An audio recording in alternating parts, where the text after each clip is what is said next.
Venturing into the woods alone at night can be terrifying. But what happens when you encounter someone or something you'd rather never meet?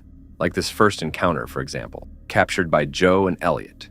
Meet Joe and Elliot, the duo behind the YouTube channel Ghost Theory. They traveled to some of the most reputedly haunted locations, armed with cameras and investigative equipment, in an attempt to capture definitive proof of the afterlife. Their goal is to separate fact from fiction. But in this particular Tudor mansion, they would find themselves confronted with evidence so clear it would challenge any sense of skepticism. The investigation takes place at Tudor World, a historic mansion converted into a museum that showcases the grim and brutal history of the Tudor era. At Tudor World, where this amazing Tudor mansion's been turned into a kind of museum. I mean, we've had a look around already, but there's one part we haven't been in yet, which apparently would be the most active part of the building. Yeah. And we've got stories because this is sort of connected to the Joe and Elliot began with a tour of the building, which was filled with macabre displays of torture, witchcraft, and questionable medical practices from the period. The atmosphere was already heavy with the weight of its dark past. From rooms where women were allegedly touched by unseen forces, to tales of bizarre and gruesome remedies involving mercury and the urine of a dead man. Right, so according to stories of this place, people are allowed to sit and lie on the bed and test the bed out. And I'm not going down that line. No. I mean, this whole thing here is about how they would half drown women just to shut them up if they spoke out a line. Yeah. This woman is using the urine of a dead man. Like, I don't understand how this... I mean, did he die and then... And then this initial walkthrough set a sinister stage for the night ahead, hinting at the tormented energies that might still linger within the ancient walls. As night fell and the building quieted down, they began their investigation on the ground floor, calling out to any spirits present. And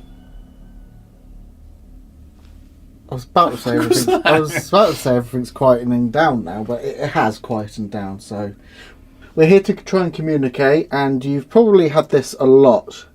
A lot of people come here, so we apologise if the initial moments were still, but the silence was abruptly shattered by a loud, distinct knock that echoed from within the same room. The sound was sharp and close, impossible to mistake for the distant noises of the world outside. It was their first clear sign that they were not alone, a direct response that sent a wave of anticipation and unease through them both. Please, can you make some sounds for us? Can you knock on... What was that? Did you just hit...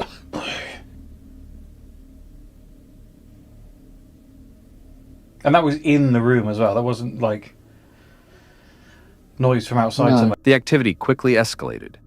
As they continued their vigil downstairs, they began to hear what sounded unmistakably like footsteps creaking on the floorboards directly above them.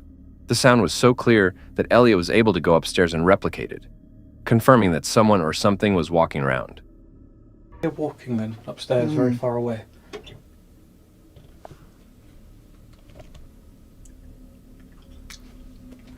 It's that step. That is 100% it. Someone's just stood on that step. That's instant. This began a frustrating and terrifying pattern. Every time they were downstairs, the footsteps would start.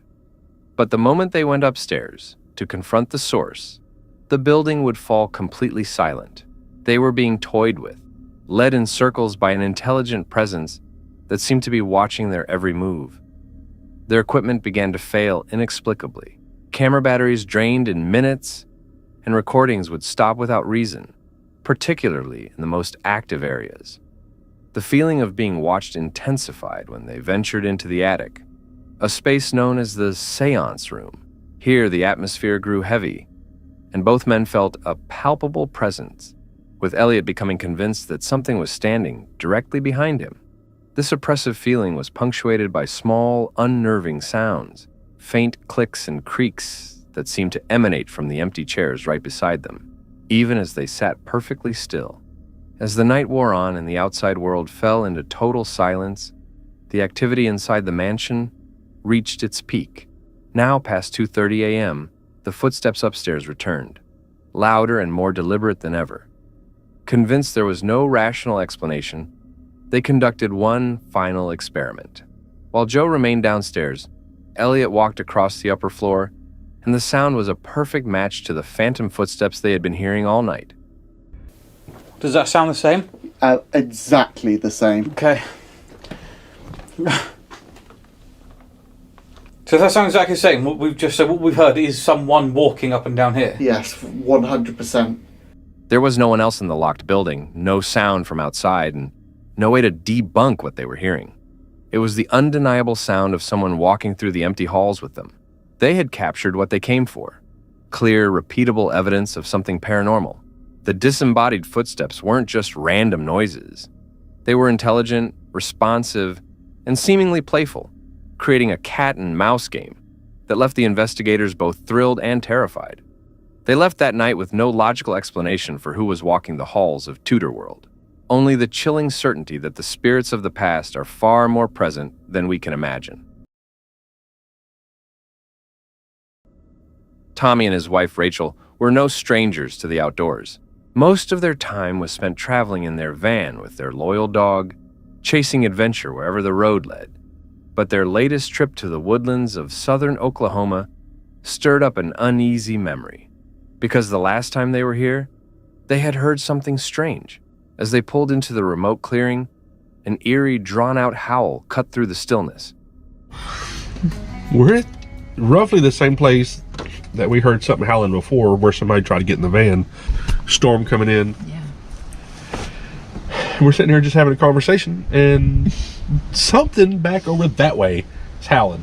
Yeah. There are no dogs that way. And it's not a dog barking. It's a loud howl. I don't hear it now. Yeah. But there was a howl. There was a loud, long, a few of them drawn out, Yeah. like roaring. Same thing I heard before. Same exact thing I heard before. No houses for miles, no dogs. Only endless trees. They locked eyes. A flicker of doubt passing between them. Was coming back a mistake? Yet curiosity outweighed caution. They stood quietly listening. The howling came again, low, guttural, unlike anything they had ever heard.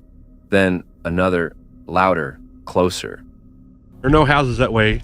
There aren't dogs.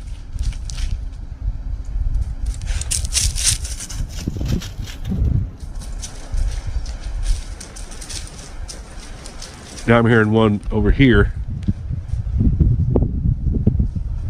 Well, I hope the mic is picking this up.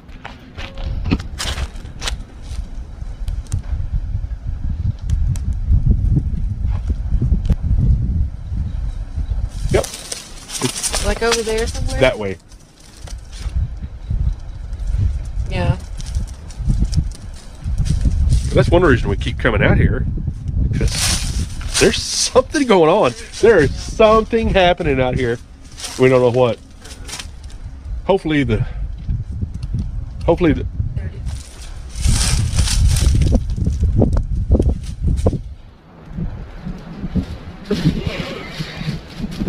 I don't know, honey. I'm freaked out. Rachel's getting a little bit freaked out. Camping cook for y'all tonight. Gonna make this a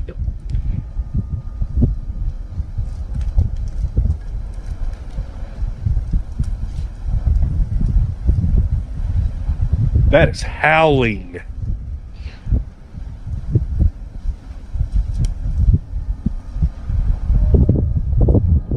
What is that? I don't like it. No, no, no. I don't like that. No, it's Some creature. I don't know what's Ers, going on. creature, apostrophe S, creatures, S apostrophe. What? There's something out there. Yeah. I don't know. No. I don't know. I don't know what's going on. Do. I don't even know if I want to stay here. And you know, ask her. I don't get afraid. I don't get Yeah. scared. But this place is already, it's already made us, Badger has been perked up before. I know. I keep hearing it. It is. Yeah. Good God, you hear that one?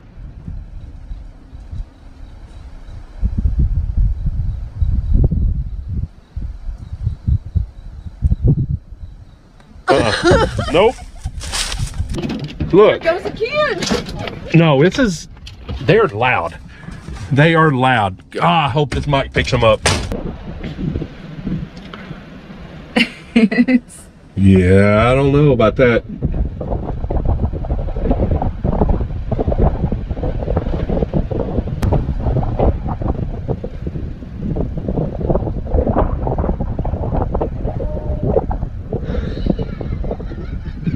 Don't know. It came from over there. Yep. I said there's one back that way and one back. There's one to the right front of the van making a sound. Something to the right front. I don't know. Even how. I don't know how far. The tension snapped. Tommy sprinted back to the van, slamming the door behind him. Even inside, the haunting sound carried through the walls. Whatever it was big. Still, Tommy couldn't let it go. While Rachel tried to rest, he stepped back outside, flashlight in hand, but now silence. The forest was calm, untouched, as if nothing had happened at all. You hear crickets.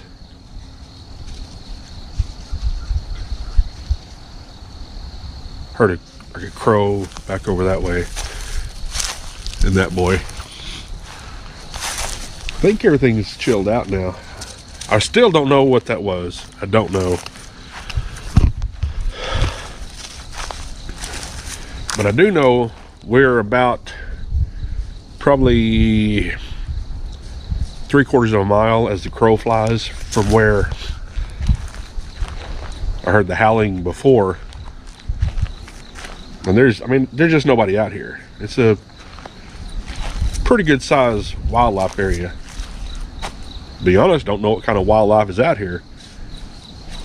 Because those howls, those roars, those vocalizations. They spent the rest of the night in uneasy stillness. Yet, deep down, they knew whatever had been out there, it wasn't finished with them.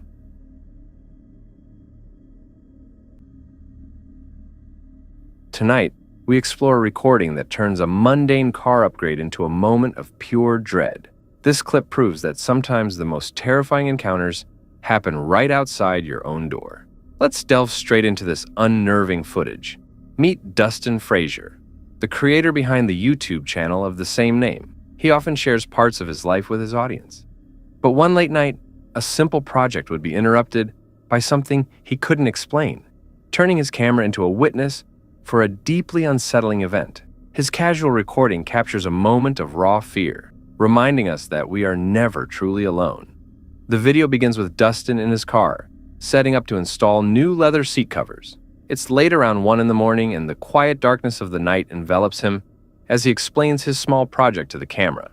He mentions he is alone and a bit unsure of what he's doing, establishing an isolated and vulnerable atmosphere from the very beginning. I am here. Literally just out of park. So I got these leather seat covers, right? Also, I got a ring. I started rewatching Vampire Diaries, so I ordered a lapis lazuli ring. Anyways, that's besides the point. I wanted to put them on. I don't know. And I don't know what I'm doing. So, I'm gonna try to put them on. As he's speaking, he abruptly stops. His voice cuts out and the casual mood shatters in an instant.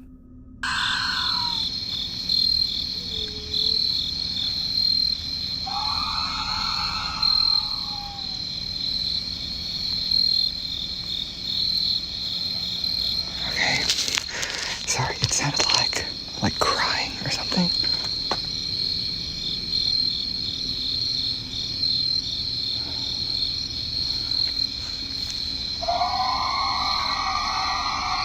A faint but distinct sound that he describes as crying.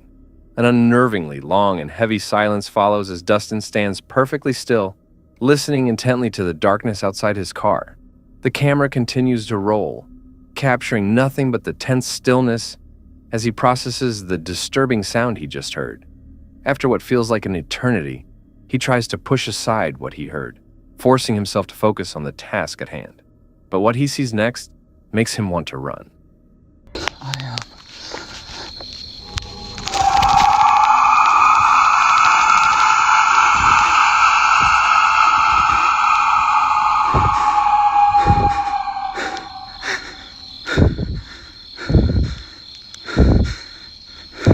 A tall, shadowy figure, completely shrouded in black, stands motionless in the middle of the street, staring straight at him.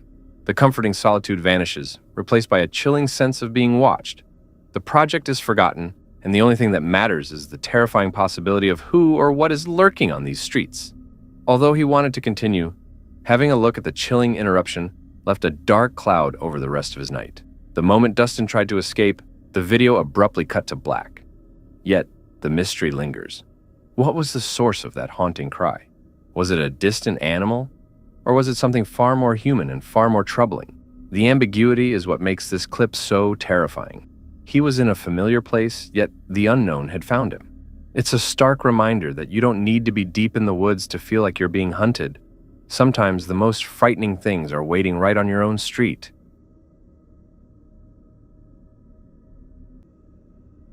This is Daniel, an avid outdoorsman who loves wild camping and immersing himself in nature. On his YouTube channel, English Woodsman, he shares his adventures with viewers, braving the elements with unwavering positivity. Rain, wind, or freezing temperatures, no challenge is too harsh for Daniel. He always finds joy in the great outdoors. But in this particular clip, keeping that positivity became much harder. It's May 4th, 2012. With his usual excitement, Daniel sets off on a new adventure. Upon arriving in the forest, he takes a walk to scout the perfect spot for a meal while testing out his new grill. So now I've found my little spot where I'm going to be doing the cooking. I want to show you what I'm using. Instant grill.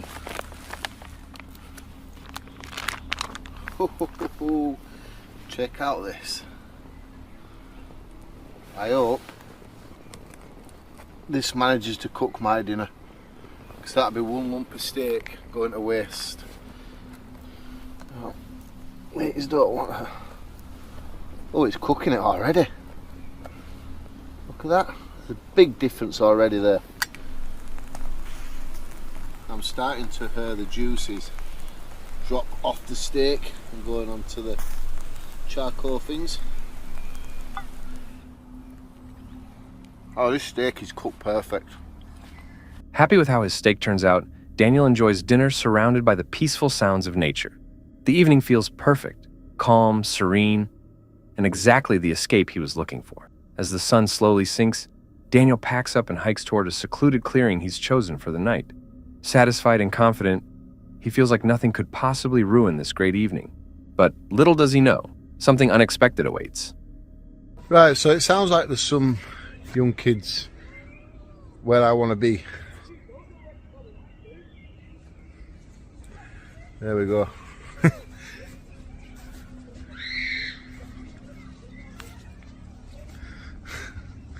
I've just been called a sad old git.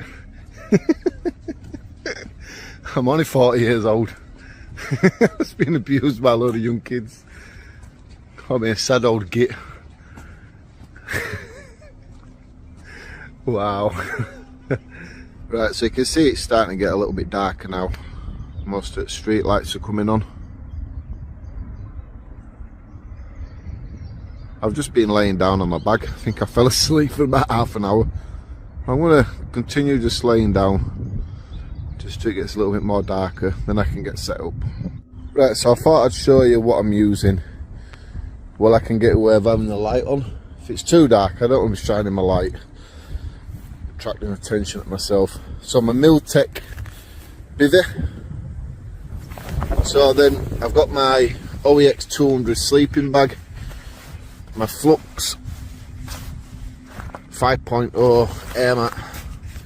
So that's supposed to give you some warmth. Although he couldn't settle in the exact spot he planned, Daniel finds a quiet clearing and prepares for the night.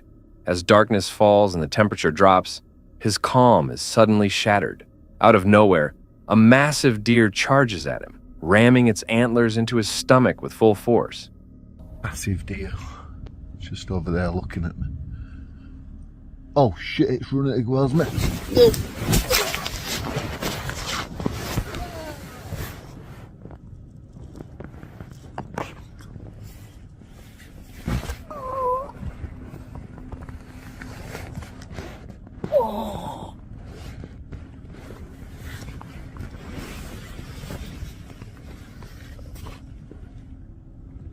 Let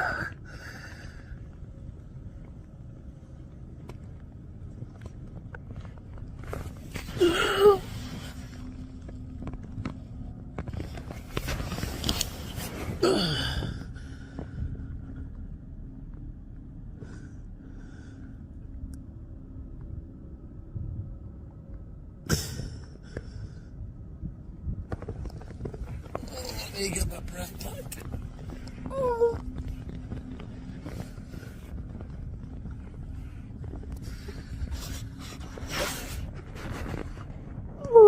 The impact knocks the wind out of him, leaving him gasping and struggling to breathe. Stunned and in pain, Daniel clutches his ribs as a sharp ache intensifies with every breath. The deer, startled by Daniel's presence in the tall grass, instinctively lashed out, a harsh reminder of how unpredictable nature can be. As the shock fades, Daniel steadies his breathing, but knows the pain is too great to stay. With heavy disappointment but clear judgment, he packs up and makes the painful walk back to his car. This video is a powerful reminder. When camping deep in the wilderness, your evening can change in an instant. Nature's beautiful, but it's also wild and unpredictable. Graveyards hold the weight of history, but some are burdened by a past so violent it refuses to stay buried. What happens when a lone investigator ventures into a place soaked in the blood of one of England's deadliest battles? Tonight, we explore a chilling investigation that will make you question what really lies beneath the soil of ancient churchyards. Meet Tom, the creator behind the popular YouTube channel Haunted Finders.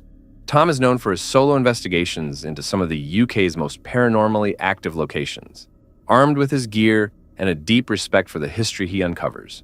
Through his videos, he documents his raw, unfiltered encounters with the unknown, capturing evidence that often leaves his audience speechless. But one investigation at a notoriously haunted church would test his nerve as he came face to face with an energy that seemed intent on making its presence felt. On a quiet morning, Tom arrived at East Stoke Church, a site infamous for its connection to the Battle of Stoke Field, one of the bloodiest conflicts in English history. He began by explaining the church's grim past, how so many soldiers were killed that a nearby river ran red with their blood, and how their bodies were disposed of in a mass grave right there in the churchyard. This place, if you don't already know, sits right opposite the field where the Battle of Stoke Field took place, which was said to be one of the bloodiest battles of English history. So many people died in that battle that there is a small river that runs alongside the field, and when people were trying to escape, they slaughtered them into that stream, and apparently the river ran red with blood that day because of how many people were slaughtered. So there's a lot of crazy stuff that went down here, and they actually mass buried a lot of the soldiers from the Battle of Stoke Field in this churchyard, and there were that many of them buried that the churchyard now sits higher than the church. As he walked the grounds, the sheer age of the place was palpable. The ancient tombstones, some dating back to the early 1700s, stood as silent witnesses to centuries of turmoil. But it was as he passed the church windows that the investigation took its first unsettling turn. For a brief moment, he was certain he saw a figure looking out at him, a chilling sight that immediately put him on edge.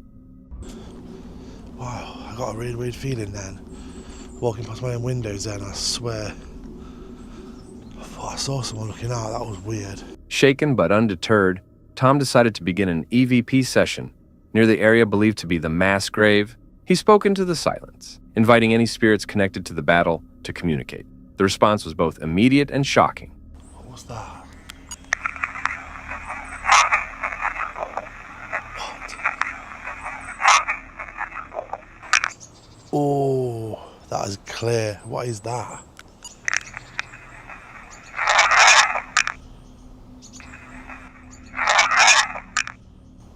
What does he say? Definitely shouted something. A loud, aggressive shout echoed back through his device. While the words were unclear, the hostile tone was unmistakable. It was clear he was not alone, and whatever was with him felt an intense need to be heard. All the while, the unnerving feeling of being watched, which began with the figure in the window, intensified, as if someone was now following his every move, Switching to a spirit box app, Tom attempted to establish a more direct line of communication. The responses that came through were fragmented, but painted a dark picture, confirming the location's tragic history. Don't antagonize. Don't antagonize. I'm not here to antagonize. Still graves present here from 1701. Horrible things happened here. Whoa. Disposed of. Cursed land. Cursed land. Then a single chilling word emerged, and Tom, an experienced investigator, recognized this as a common claim made by a particularly aggressive spirit he had encountered here before. The entity continued its threats with strange phrases, confirming he was dealing with the churchyard's most malevolent energy. The encounter then escalated from verbal threats to physical activity. After the spirit box instructed him to take a seat, Tom moved to a nearby bench. He could hear distinct footsteps rustling in the leaves behind him, circling him as if sizing him up. Just heard someone walking down here. Are you coming to join me? I've just heard you. Come. Such a strange feeling here. Someone walking behind me. I can hear you. Come closer then. Come and sit with me. Can you hear that? Please tell me you can hear that. Someone's just walked underneath the tree. Suddenly, as he stood to adjust his equipment, something was thrown in his direction, landing with a sharp thud nearby. It happened again and then again. The spirit was no longer content with just words. It was now physically interacting, throwing objects from the darkness in a clear attempt to intimidate him, turning the quiet churchyard into a volatile and unpredictable environment. I'm not going anywhere. You don't have to throw stuff. Okay? I don't know if that was on the audio, but I stood up to put my phone in my pocket so I can get the recorder out. And if someone threw something over here, and again, stop throwing things. Though Tom left the location physically unharmed, the encounter left a lasting impression. He had been stalked, threatened, and even had objects thrown at him by an unseen force. Was this the tormented spirit of a soldier, forever angry about his violent death and unceremonious burial? Or was it something else? An entity that feeds on the pain and suffering embedded in the very soil of the church? The aggressive presence made its point clear. Some places are best left undisturbed, and some spirits will do whatever it takes to make sure you never forget it. Doing simple tasks alone at night can feel peaceful, but what happens when the silence is broken by a sound that shouldn't be there?